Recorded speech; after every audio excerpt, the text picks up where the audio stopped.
Selamat datang di bagian kedua pembelajaran. Kali ini, kami akan membahas mengenai cyber security atau keamanan cyber. Hal ini merupakan salah satu tantangan yang harus dihadapi oleh UMKM dalam mengembangkan bisnisnya. Keamanan cyber adalah aktivitas untuk melakukan pengamanan dan melindungi informasi atau sumber daya teknologi informasi demi mencegah terjadinya serangan cyber. Keamanan cyber telah menjadi isu prioritas seluruh negara di dunia semenjak teknologi informasi dan komunikasi dimanfaatkan dalam berbagai aspek, seperti aspek sosial, ekonomi, hukum, dan lain sebagainya. Serangan cyber yang menyerang sistem informasi dan komunikasi memberi dampak negatif bagi para korban, baik perusahaan maupun perorangan. Sebuah riset dari International Data Corporation atau IDC menyebutkan dampak terbesar serangan cyber bagi perusahaan adalah kehilangan pendapatan, disusul oleh kehilangan kesempatan bisnis dan juga kehilangan pelanggan perusahaan itu sendiri. Serangan cyber secara global mengalami peningkatan pada beberapa bulan terakhir, terutama sejak pandemi virus corona terjadi di berbagai negara. Informasi pertama dari catatan internal IBM, secara global terdapat kenaikan serangan cyber hingga 6.000% dalam 3 bulan terakhir. Serangan cyber ini di Indonesia antara lain terjadi pada situs dagang daring atau e-commerce. Informasi kedua dari McAfee Labs melihat adanya 375 ancaman baru per menit dan melesatnya jumlah penjahat cyber yang membuat aplikasi jahat, kejahatan phishing, dan menanam malware bertemakan COVID-19. Para penjahat cyber menggunakan rasa ingin tahu netizen tentang berita COVID-19 sebagai jalan masuk ke sistem informasi di seluruh dunia.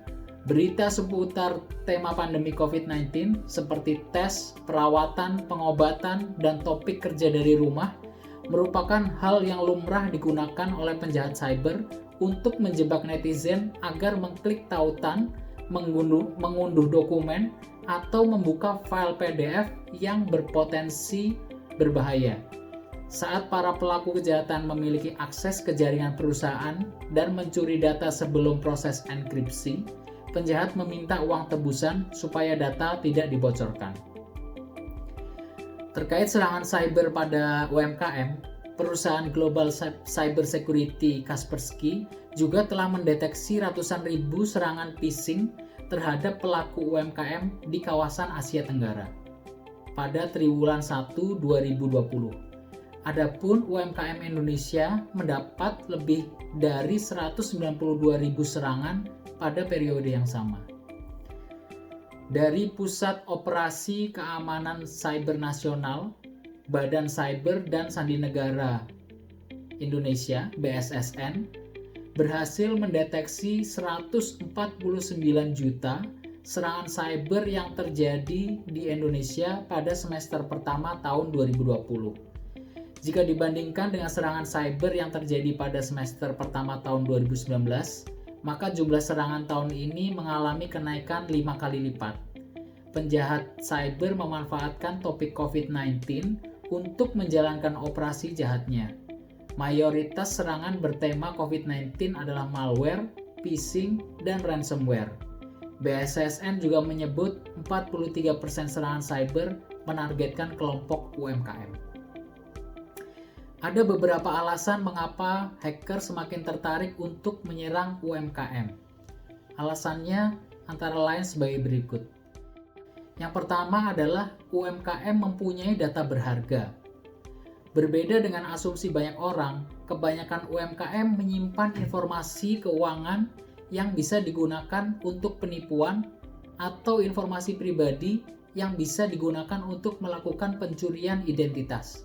Dengan kata lain, mereka punya data yang bisa dimanfaatkan oleh kriminal cyber. Alasan yang kedua adalah UMKM memberikan akses ke perusahaan besar. UMKM menjual barang dan menyediakan layanan untuk perusahaan besar. Informasi yang hacker curi dari sistem UMKM dapat menjadi tiket mereka untuk menyerang perusahaan besar. Alasan yang ketiga adalah UMKM dapat memberikan akses ke UMKM lainnya. UMKM biasanya menggunakan layanan dari UMKM lainnya. Layanan yang ditawarkan itu belum tentu aman. Dalam beberapa kasus, UMKM yang merupakan pesaing justru memanfaatkan layanan dari penyedia yang sama. Hal ini dapat menyebabkan masalah keamanan di kemudian hari. Alasan keempat adalah pelaku UMKM akan membayar tebusan jika terkena serangan cyber. Kebanyakan UMKM mempunyai data komputer yang mereka perlukan untuk beroperasi, tapi tidak banyak yang punya kemampuan untuk mempertahankan diri setelah diserang dengan ransomware. Karena itu, kemungkinan besar pelaku UMKM akan membayar uang tebusan jika hacker berhasil mengenkripsi data penting milik mereka. Alasan yang kelima adalah menyerang UMKM tidak terlalu menarik perhatian. Kecil kemungkinan UMKM punya pegawai keamanan yang dapat mendeteksi saat terjadi serangan UMKM. Juga biasanya tidak punya teknologi untuk menciptakan atau melindungi data keuangan dan data sensitif lain yang biasanya diperlukan untuk melakukan analisa forensik digital untuk mencari bukti terjadinya serangan. Alhasil, hacker yang menyerang UMKM memiliki kemungkinan lebih kecil untuk tertangkap dan dipenjara daripada mereka yang menyerang perusahaan besar. Alasan yang terakhir adalah UMKM biasanya tidak memiliki pertahanan cyber yang memadai. Sedikit UMKM yang punya pertahanan cyber layaknya perusahaan besar. Karena itu, meski keuntungan menyerang UMKM lebih kecil daripada serangan yang ditujukan pada perusahaan besar, kemungkinan serangan mereka sukses lebih besar.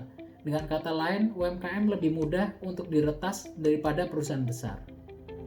Demikian pengetahuan mengenai keamanan cyber yang dapat saya sampaikan pada pembelajaran kali ini.